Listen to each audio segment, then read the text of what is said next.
Hi everyone, Georgetown Soaps here. Hope you're doing well. I am making a rebatch, restock, whatever you want to call it, of Honeysuckle.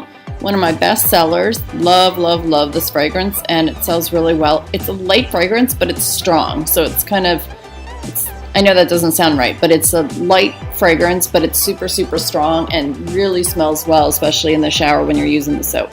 So I decided to go ahead and speed up the video just a little bit. I'm sure you guys have seen a million soapers mix their oils and their lye and all of that and get all their ingredients in. I've got, I added the fragrance. The fragrance behaves really well, so that's not an issue. It doesn't rise, it doesn't accelerate, gives you a lot of time to work with, so that's nice. So I'm doing TD, I'm using the goldenrod mica from BeScented, and then I'm doing a pink, and I forget at the moment what the pink is, but I'll put it in comments when I go back and look at my notes. But anyway, this soap is super fun to make. Really like the color scheme that I chose. Doing a little bit different than I used to. I used to just do a solid pink for this soap, but decided to change it up and do 3 colors, do some swirls, try and have a little bit of fun with it.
Bring you back for the pour. Doing this in my diamond mold from BeScented. It's a 5-pound silicone mold. Love, love, love it. It's really easy to clean, really easy to use. I throw my molds in the oven. I don't turn the oven on, as sometimes my soaps would kind of overheat a little bit. So what I found works for me best is to throw these soaps and molds into the oven, keep it there for about 24 hours. You can do a little bit longer, but for me, 24 hours is usually, like, I make soap in the morning and then I cut it the next morning. So it's usually like a good time span for me. And just kind of helps cook the soap a little bit, makes it really easy to release out of the mold. I always use I always use sodium lactate in the molds, and that helps for a quick release too. I love my wooden molds that I have. They're gorgeous, but I am just not at all competent in lining my molds. I'm always having leaks. I'm always having corners. I feel like there's more soap in the molds. I've watched so many like tips and tricks and videos for lining the molds. Doesn't work for me. So these are my go-to molds. I probably got about 15 of them, which I can do about 8 batches at a time and then kind of rotate in and rotate out as I'm cleaning them. So love, love, love these molds. But for this soap, just wanted to try and do something kind of light and airy for Honeysuckle. So I've got most of my batter in there. I'm going to do my typical chopstick swirl, and I was really happy with the cut. So let me finish pouring, and then I'll bring you guys back for the cut.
And I'm just kind of cleaning this one up. You know, I think I'm one of the few soapers who does not care about the tops necessarily.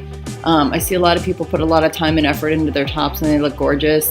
I don't know, for me, I just like focusing on what's on the inside, and I don't really do as fancy stuff on the outside. I do piping once in a while, so I do need to do another soap and pipe that. So I'll probably tape that, but other than that, I'm not a big fancy soap top person. But really like how this came out. I probably would have done the yellow a little bit darker, but again, still really happy with how this came out. Yellow can be funny sometimes, but this is one of my go-to yellows, so very happy with this. But anyway, enjoy the rest of the cut, and thanks for watching. I'll see you in the next video.